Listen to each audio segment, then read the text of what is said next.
Good evening or good morning. I realized that the recording didn't work last night, so we will try it all by ourselves this morning. Simin Kuf Lamed, Tina Sersi Mechuva Vav Seifin. So Aleph Azersi Mechuva Shma Moira Alayim Shehem Yuchadim L'Tshuva. The name shows us, teaches us that they're meyuchad, they're specifically days to do tshuva. B'chol adam mechuyev az lashav b'tshuva shalem lefnei Hashem Yisbarach Shmai kaidem b'yom hagadav aner yom kippurim. So everybody is required to do tshuva, a complete tshuva, in front of Hashem before the great day of Yom Kippur. Shenemer lefnei Hashem titaru. Right before Hashem, you have to purify yourself. Meaning, before we get to Yom Kippur, we have to do tshuva before we get to Yom Kippur. Look for Hashem when He is meant to be found. One of the 10 days that Hashem makes Himself available to us to do tshuva, that is the 10 days between Rosh Hashanah and Yom Kippur. A person has to look into his actions and to do tshuva from his bad deeds. A suffix of avera, a doubtful avera, requires more of tshuva than a definite avera. Because a person regrets doing an avera when he knows he knows 100% that he did an avera.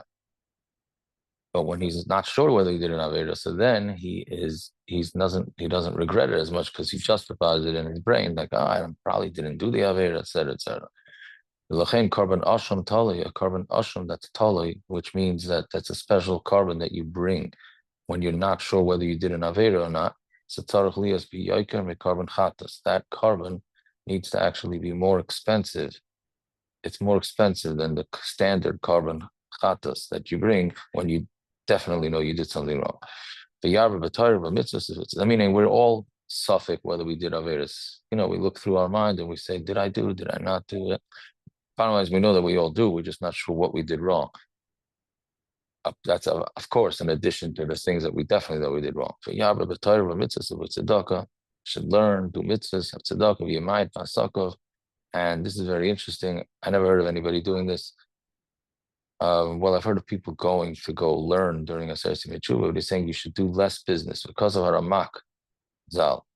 Right? Ramosha Cordovero said, we should treat a S130 Tshuva like Chalamoyah.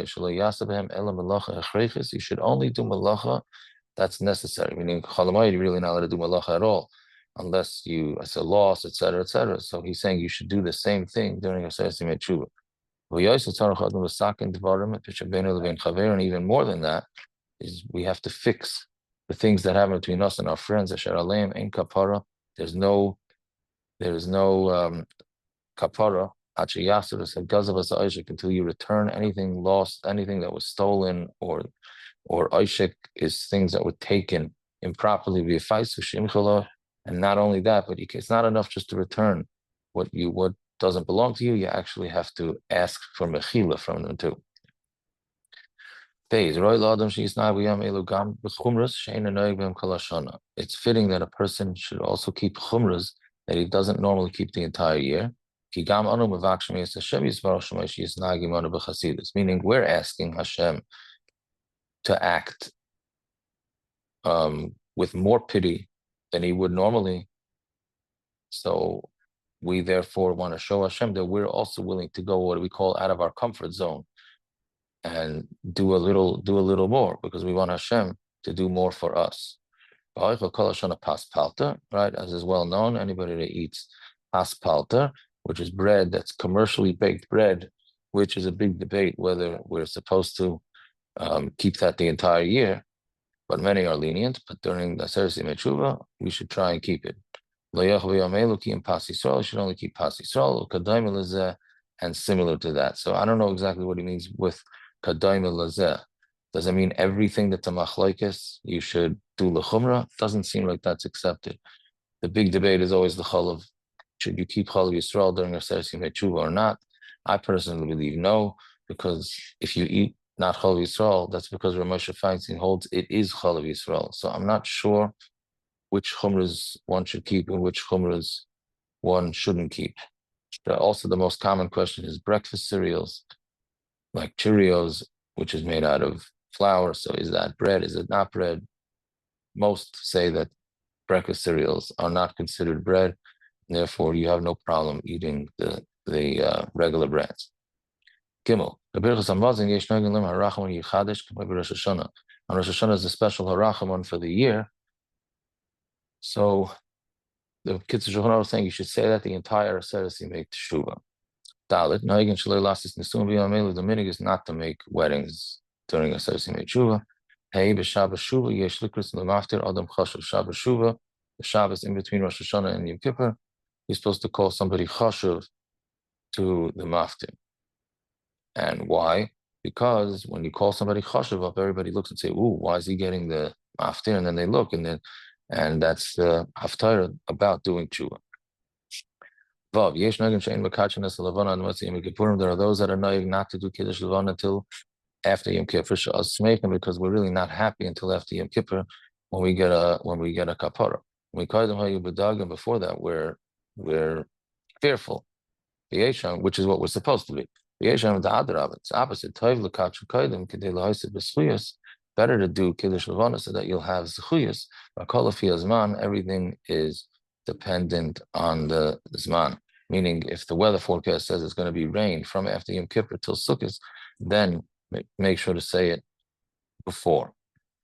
And this also gets into the whole concept of anything that happens from Rosh Hashanah to Yom Kippur. Was that decided this year, or was that decided the previous year? Right, from here, it sounds like it's decided. It's decided for the next year. Right, in a place that you can find esrogim ulavim and hadasim, which sounds like there are certain places that back in Europe that they couldn't find esrogim ulavim and hadasim. It seems like he says not to go get them. And he doesn't say that if you're in a place that you can't find this regular, you have to go buy them and schlep across Europe to get them. It seems like if they are in your town, good. If not, then you don't have it. It's a whole different conversation. But anyways, if you do have a srogim, people that are anshe ma'isa, that are scrupulous, they try and buy the lulav and esrog during S130 Mechuva Kedel Shitzitzar Gama Mitzvah Yukara Zais L'Chuyasenu, so that they will combine this mitzvah with their zechuyas, with our zechuyas. I mean, which again sounds like there's a mitzvah in buying lulav and esrog. There's always an issue. How much time should one spend buying lulav and esrog? Is it bittul Torah? Are you supposed to spend a lot of time? From this Kitzur Shulchan Aruch, it sounds like it's enough of a mitzvah that it might even tilt the scale. So that means that it's a pretty important mitzvah. Okay, have a good day, fine day.